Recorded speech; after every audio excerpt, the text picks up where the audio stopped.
your favorite sports at the collegiate and professional levels. I'm your host, Chase Johnson. I'm joined by, my crew right here. We got Brady to the right. What's up? Not too much. What's up with you? And not a whole lot. Just this whole monsoon outside is crazy. So we'll see how this whole thing goes. And then, down below, we got Matt. What's up? What's going on, boys? Let's rock and roll. Let's do it, man. Not a whole lot's going on. Just here to do the AP poll and talk some college football as we so do on this podcast. So here we go. Got the whole list right below. Very interesting list. Have some good thoughts on this. We'll get you guys' thoughts here in a little bit. So we're gonna go through the top 25, just kind of read off the list and who they play week one and how many spots teams have dropped down and all. So, here we go. And number one, we got Alabama, and it looks as though do we have connection? Are we good? I'm here. Okay, Brady. I figured he probably but we'll get him back here soon. All right, so number one, we got Alabama. They hopped up one spot compared to last year at the final AP poll. Their first game is Utah State, September the 3rd. And then you got number two, Ohio State. That game's at 7:30, by the way. Ohio State, number two. Their first game is versus Notre Dame. All this stuff, I'm looking at the actual AP stuff. Some of that stuff is kind of twisted, though. They play Notre Dame September 3rd at 7:30. And you got number three, Georgia. Obviously, they were the defending national champions from last year. They were the number one team that ended all. Now they dropped down to number three. They play Oregon at 3:30. I believe that's on ESPN and ABC. Number four is Clemson. Clemson hopped up a good amount compared to last year. They play what day do they play? Do they play a Monday night game or is that a normal Saturday game? They play. I think it's a Monday. Could be a Saturday. Yeah, I think it's Monday. Okay, if I remember correctly. Okay. Yeah, because I was looking at the thing. I'm gonna get off this list though because this is kind of wild. With all that stuff. So then number five, you got Notre Dame. Obviously, they play Ohio State to start the season off on September the 3rd. And you got number six, Texas A&M, 7 Utah, and 8 Michigan. Obviously, Michigan won the Big Ten last year, made the college football playoff, and got their asses handed to by Georgia. And then number 9 and number 10, you got 2 Big 12 teams in Oklahoma at 9 and Baylor at 10. So that's your top 10 looking at Bama, Ohio State, Georgia, Clemson, Notre Dame, Texas A&M, Utah, Michigan, Oklahoma, and Baylor. Are your top 10 there? Here's 11 through 20. You got Oregon at 11. They beat Ohio State last year. Kind of fell off the tracks and all toward the end. Number 12, Oklahoma State. I believe they played in the Fiesta Bowl last year, played Notre Dame, and lost in the Big 12 championship. Had a chance to get to the college football playoff, but kind of salvaged any of that. Number 13, North Carolina State. They're up there pretty high. Have a chance to have a pretty good season. Number 14, USC. Obviously, you got Lincoln Riley, Caleb Williams, all in there. I think you got Jordan Addison and all them. So they got obviously good crew there. 14, 15, Michigan State. We got Mel Tucker at the coach and all. There's going to be set up for some interesting matchups for the Big Ten, especially come October, you'd say, because most of these rankings wouldn't change unless a team is to get upset. But in college football, one team's going to get upset in this time frame. A couple teams are. Number 16, you got Miami, 17, Pitt, and 18, Wisconsin. Ohio State and Wisconsin will play each other on September 24th. Time not yet determined, but that game will be on ABC. 19, Arkansas, and 20, Kentucky, 21, Ole Miss. You got a line of SEC teams right there trying to, make a point and prove their mark on college football. You got number 22, Wake Forest. A lot of high hopes for Wake Forest this year. 23, Cincinnati. They made the college football playoff last year. Obviously dropped all the way down at losing all those key pieces and all, and that's going to be a tough thing to repeat this year, especially how everybody else has especially leveled up. It's you normally don't see those down years in college football, especially for a team like that to make it all the way there. And number 24, Houston in the mix there. Number 25, BYU. So that's your whole top 25. You look at it from a very short lens of it.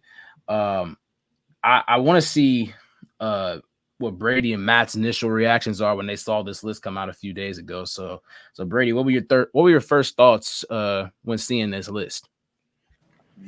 Basically, I thought it was pretty much exactly what I expected in a way. They didn't really throw any crazy rankings out there or anything. But a couple things I thought, I definitely think Oregon is too high at 11. I don't know. I mean, they got a first-year head coach. They lose Mario Cristobal. QB situation. I mean, they got Bo Nix and Ty Thompson. I don't believe an official starter's been named there. And last year, like, I think they finished in the 20s. They weren't. They dropped off after beating Ohio State, so I think that's a little high. I think Miami, Florida should not be ranked. They haven't showed enough in past years to be ranked, especially here at 16. But a team like USC, I think, deserves to be ranked due to the fact that they got, they got a good head coach just like Miami, but they also had a bunch of proven transfers like Jordan Addison, Caleb Williams, and Mario Williams and Travis Dye. Offense should look explosive. I think Michigan State. I think Texas A&M's just a bit too high. They haven't showed anything to show that they're the number 6 team, but I do think they'll be good this year. Notre Dame at 5. Some people don't like it. I mean, that might be a little high, but we'll definitely see there. I think that Pittsburgh will not be the 17th best team in the country after losing all that they did last year on their quarter. They lost their QB, who obviously went in the first round, and then they lost Jordan Addison, who won the Biletnikoff Award. So that's their offense will be down. And then other than that, everything's pretty solid, I would say. I don't think there's anything ridiculous in there at all, to be honest. I think pretty good top 25 initial ranking there. Okay, gotcha. And and Matt, so I wanted to ask about this. Obviously it's Ohio State Notre Dame matchup. Man, it's a top 5 matchup. How you feeling about this? Oh, I'm excited for it for sure. I like Brady said Notre Dame might be a little too high. He thought I agree. I think they are a little bit too high, but it's a top 5 matchup, so we'll take it any way we can. You know what I mean? Any way we can get it. Mm-hmm. So I think Notre Dame's a little high. Two things I was surprised about. I don't think these teams necessarily deserve to be ranked based off of last year, but based off just as an overall talent, perspective. I was surprised Texas and Penn State weren't ranked. Yeah. I thought both of them would be in the top 25 somewhere. They don't deserve it, but I think if you're just looking at the rosters, I think you would say both of them are 2 of the top 25 rosters in college football. So sure. So I was surprised that Penn State and Texas weren't ranked. I think both of them will end up finding their way into the ranking at some point throughout the year. Mm-hmm. So NC State, I think they have a lot of returning guys. They have a really good chance to have a great year this year. I think 13 is a little high for them right now. I would move them down just a little bit, as well as Oregon. 12 is just, I don't know. I just don't buy into it. Same with Miami. I mean, really, I think they got a lot of the 25 teams right, mostly. Yeah. It's just they got these some of these ACC teams way too high right now, just based off of I just don't think they're going to end up being that high. So, and another thing I'm thinking, like you said, like I don't understand, like the same thing with Penn State and Texas, how you said like they might not deserve it, but like obviously talent wise they're in there, right? The same thing with Texas A&M, who's all the way up at 6. Like they don't necessarily deserve to be that high. They just have the talent with people. Yeah, they're going 8-4, 9-3 every year. Like they don't deserve to be top 10 right away. Exactly. That's kind of what my thought was. Like in terms of what the committee is doing. Like if I saw Penn State and Texas up there in the top 15 to 20 as well, I'd be completely fine with that. But the fact that it looks like they're going off of like past success for most of this, like the fact that you're seeing Georgia and Ohio State and Bama always being good, and then Utah up there, all these teams that were good last year, Michigan, Baylor, you'd expect to you'd expect them to like not have Texas A&M up there. Right. Not saying Texas A&M isn't that talented because they are. They've been having great recruiting classes, but that's just my thoughts. Yeah, I agree with you. Like it's just some of these teams they have are just based off of some weird stuff, having them so high and everything. So, I mean, that's basically my overall reaction to it. I think they got the 25 teams right for the most part. It's just some teams are a little bit too high. And really the only shocker surprise for me was Penn State and Texas not being ranked. So that's my reaction. I also think Michigan State's a little low at 15 based off what they did last year. I would agree with that too. And they really you could argue that I mean, I would take Michigan State over North Carolina State and all this. Sure. You know what I mean? So yeah.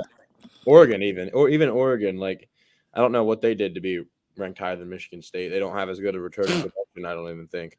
Even Michigan State did lose Kenneth Walker. Pretty big loss for sure. Right.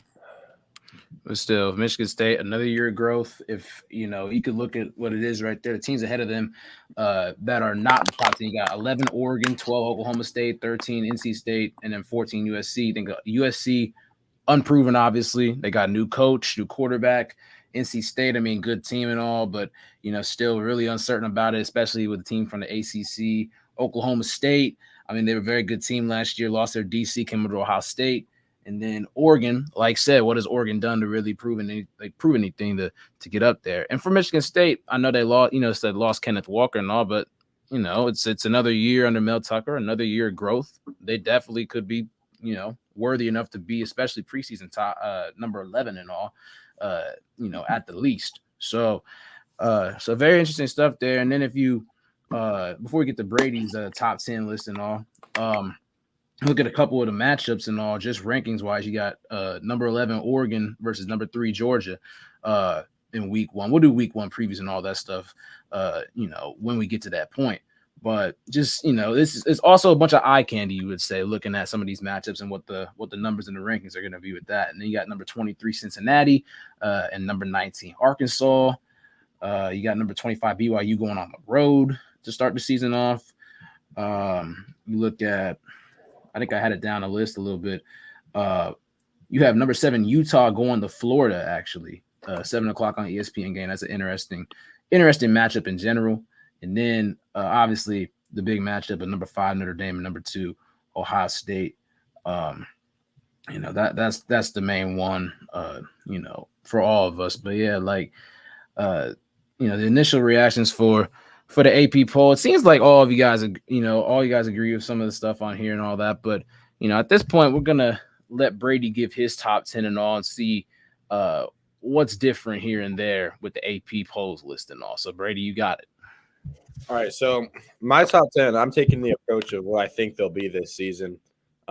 So, just so you guys know, if there's a team that maybe wasn't as good last year as my ranking, that's why.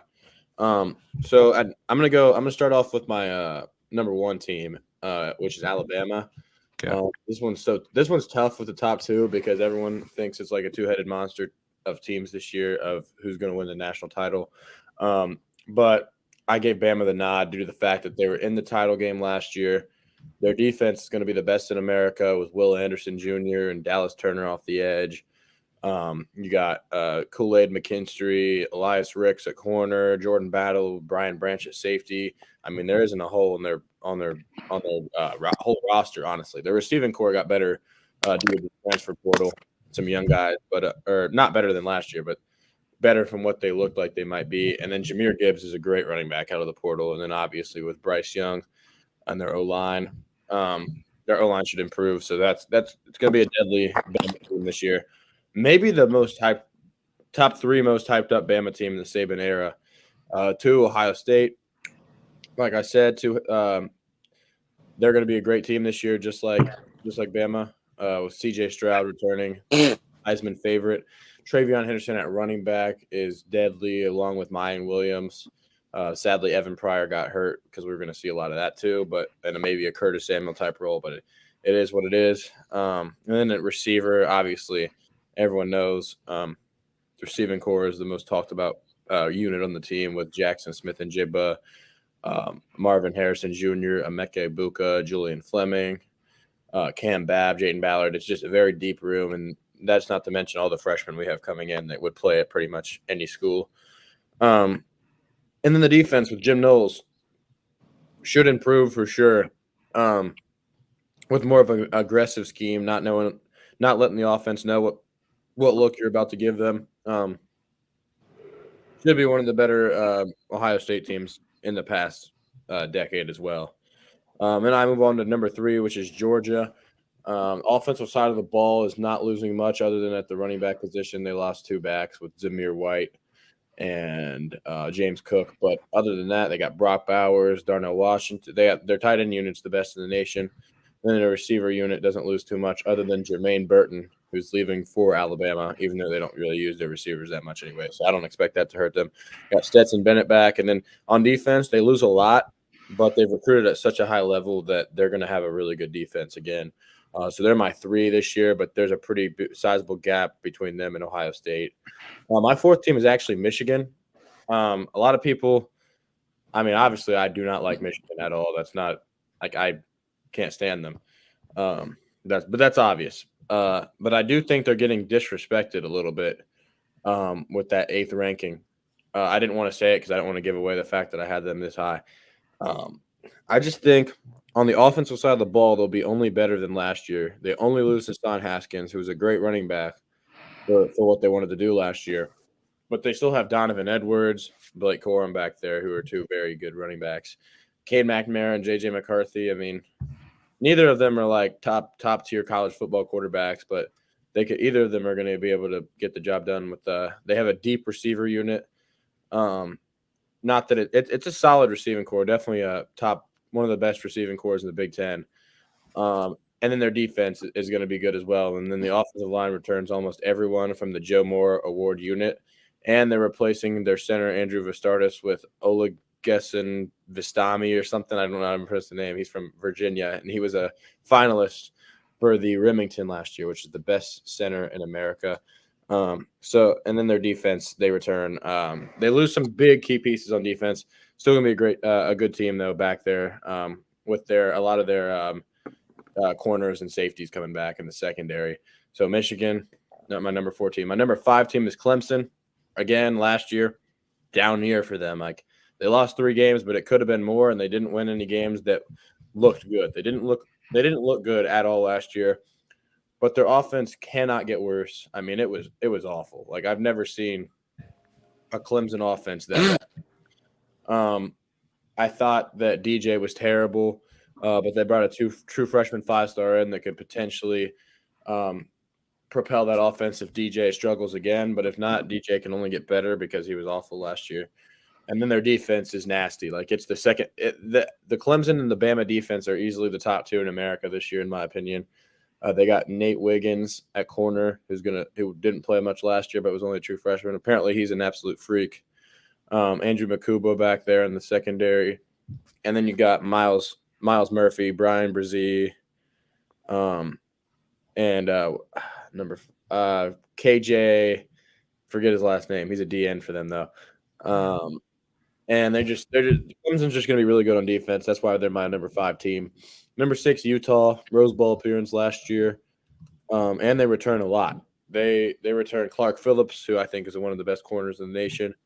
Tavion Thomas at running back, who had a big productive year. Cam Rising, their QB. That once they started Cam Rising, they did not lose until the Ohio State game, I believe. And towards the end of the year, Utah was one of the best teams in the country, and they kind of proved that. So I just think they're going to be huge this year and have a great shot at winning the Pac-12. 7, I have Notre Dame. Like I said, I thought 5 was just a bit too high. They still deserve to be up here with how they've been doing and the fact that I think their quarterback's going to be better than last year. I think Tyler Buckner will be an improvement from Jack Cohen. And then their front 7 is going to be very good on defense with Isaiah Foskey at D end.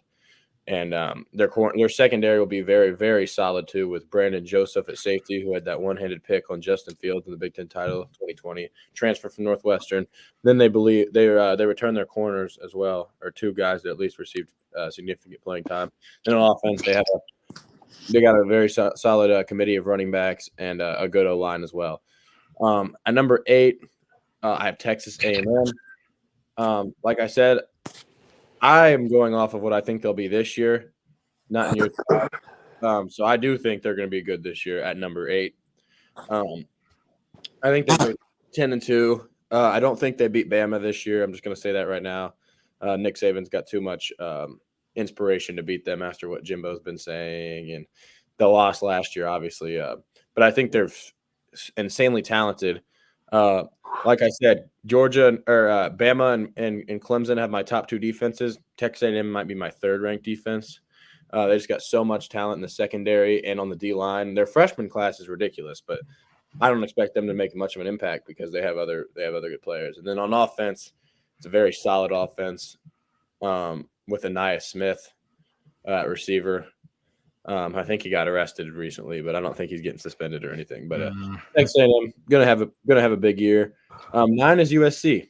Like I said with Texas A&M, I think they're gonna have a huge improvement from last year due to the fact that they got their whole offense is transfers, and there's some really good transfers. You got Mario Williams, Jordan Addison at receiver. You got Caleb Williams at quarterback. I believe they have an offensive lineman that's been getting some buzz as being one of the better interior offensive linemen. And then they have Travis Dye at running back from Oregon.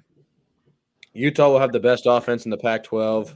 They'll give Utah a run for their money in that conference. I fully expect those 2 teams to compete for the Pac-12 throughout the season.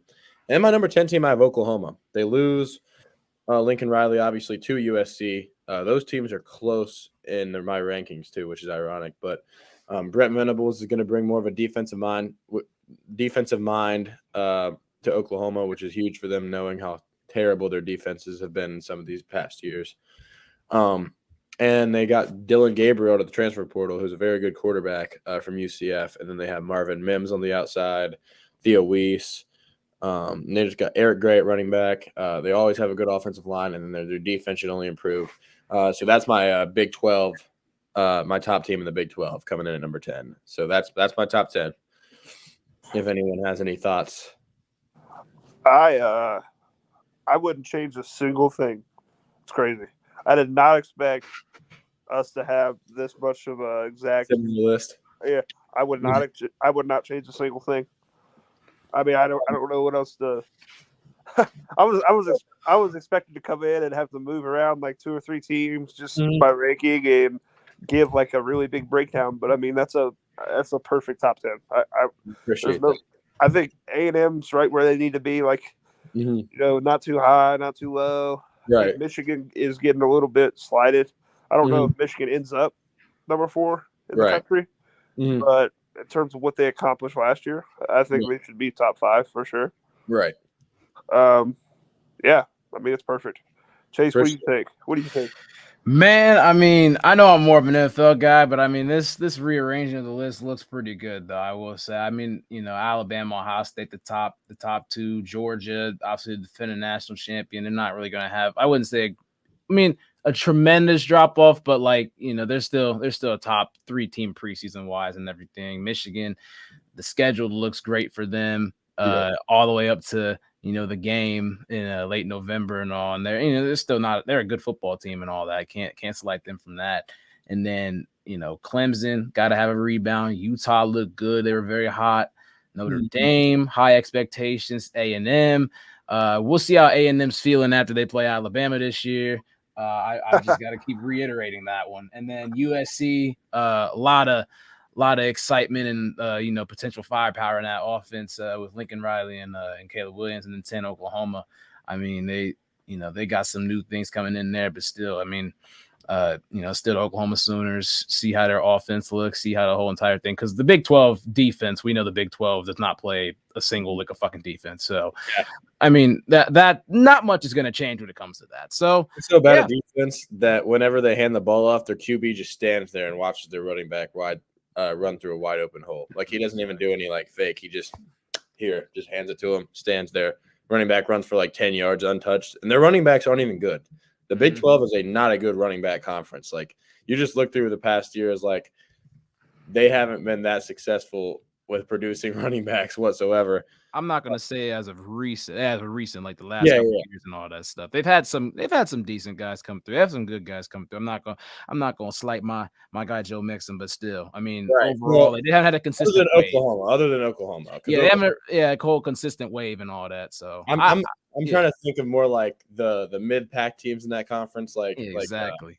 like a Baylor, like Yeah. other the run game in that conference is just so like hilarious. Like It looks like the field is like a lot wider in Big 12 games on TV than you look at other games. I don't know why. It feels like to me. I mean, I might be tweaking. because there's so much space every time because the defense is in the wrong spot. Exactly. There's just so many gaps and all that stuff. But yeah, I mean, I 100% agree with your top 10 list though. I wouldn't really change the whole thing about it. It's, pretty close to what the committee has, but at the same time, it's like, I agree with all the points that were given and everything. So, I mean, the AP poll is obviously some eye candy to look at the start of the season. Obviously things are going to change here and there, and really the AP poll doesn't matter. Like once you get to November, it don't matter at all. It's the committee. That's all it is. The AP poll was basically like, oh, screw you guys. Once the BCS era was taken out and all that. Yep. So, that makes a whole lot of sense there.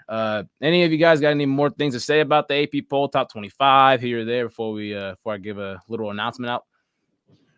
My last thing that I'm gonna say is why do they make an AP poll for week 1? I don't know.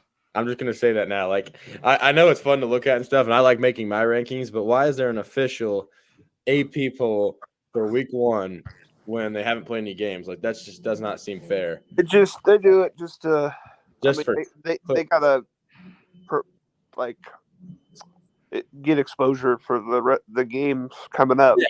They got to promote those games. You know exactly. What I mean? And that's all they do it for. Like how do they know? Like they like putting. Let me think. Like Texas A&M, like at 6. Like I know I put them high too. I'm not saying that, but based off how they do things, you would think more of like you have to go off pretty much like last season's rankings. If anything, should be the rankings to start the year, and you have to build from that. If anything.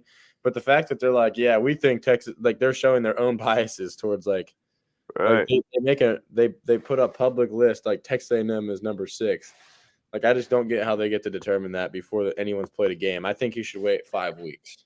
Yep. Like you look at like with the AP poll and stuff like that, you have like journalists, broadcasters, sports columnists are the ones that are making these lists and all that. Like they're the ones that are making the list for the first 2 months. And I'm not saying take anything away from their credibility and all that stuff because, like those guys obviously do a whole lot of work and, it's a lot of time and all that. And they've been around those programs for a very long time. But basically, you see, I'm reading an article, you have someone from the Chattanooga Times Free Press, or you have someone from from the Knoxville area or something like that. Like they're obviously, and I'm on SaturdaySouth.com, so you obviously know the SEC is going to have to hype up, their conference and all that stuff.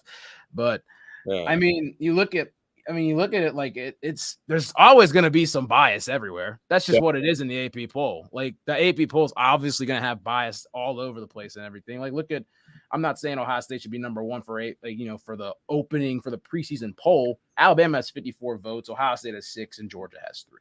I mean, like stuff like that. I mean, I don't know. I mean, I don't mind the fact that they obviously get votes and all that, but it's just like you said, it is kind of dumb how they have to do it from that standpoint.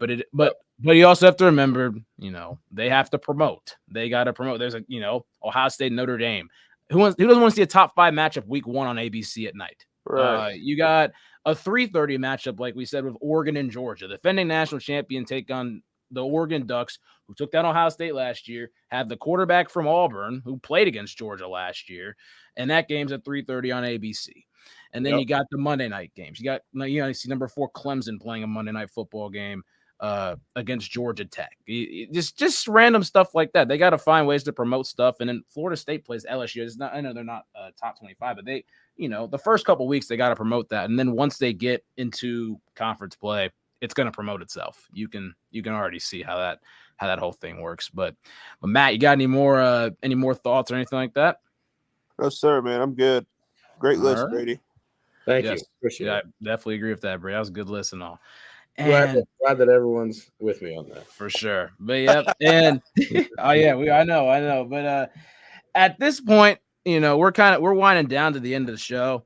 But we've had a good amount of guests come on our show in the last couple months over the last year and all that. We've had great guests like Noah Eagle. We've had Jason Romano come on. We've had a couple of guys that are our age in our area come on. We've had obviously the big Zach Smith episode where that's done great wonders for us. I mean, that was an amazing episode. Steve Weich came on about a week and a half ago. I mean, we've been very blessed to have some very amazing guests come on our show. And we have a couple more lined up, but with this one right here, this is very special, very personal and all that, because if most people know, I want to get into the broadcasting world, sports broadcasting, play-by-play, all that stuff. And to get one of the best to do it, especially right now at this current time, he does all this stuff. He does the NFL, he does college basketball, obviously March Madness, NBA playoffs.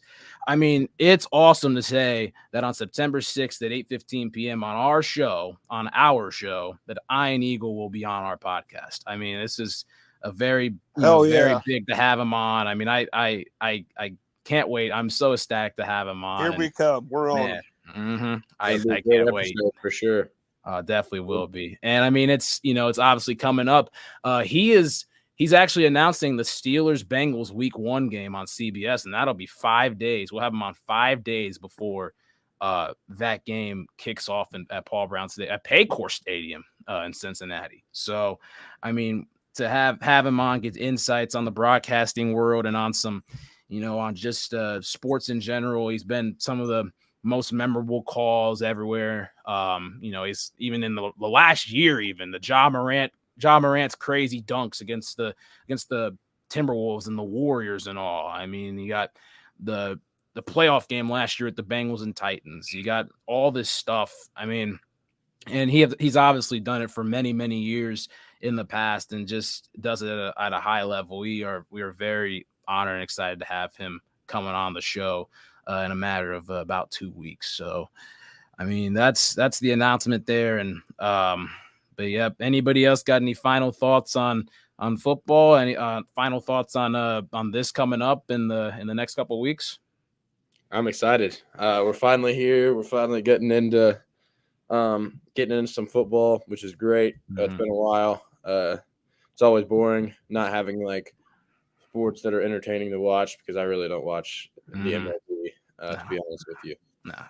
But it's been since April that we've had real meaningful, exciting sports, and at least I think in our opinions. The NBA Finals was cool and all too. Yeah, it was. But like, you know what I mean? Like, it's been a minute since we've had been excited, but I'm really excited to get into this year, 2022 season. Same here. Yeah, I'm ready to beat Notre Dame's ass. I can't wait. Same here, Matt. Same here. I mean, you think about it, Saturdays, man, like Saturdays, Sundays, just the weekends are going to be so packed. You got high school football Fridays. Brady, you know about that. Saturday, we got Ohio State football. We all know about that. Matt's going to have a time of his life on Saturdays. And then Sundays, we got, the NFL and all that. I'm going to be throwing a ball here. I mean, this is, I mean, obviously you have March Madness as one of the most craziest, exciting times of the year. But for us being huge football fans, I mean, this is awesome. This is awesome to just have football games on almost every night, except for Tuesdays and Wednesdays. And that's when we're on the show. So there we go. We're always going to be on something. But man, with that being said, just check out the Instagram page, YouTube page, and all that stuff for our next recent releases and all that. Go back, like some of the posts, like the videos, promote it a little bit. We appreciate you guys. For me, Brady, Matt, we'll see you guys soon. Yep. See you guys.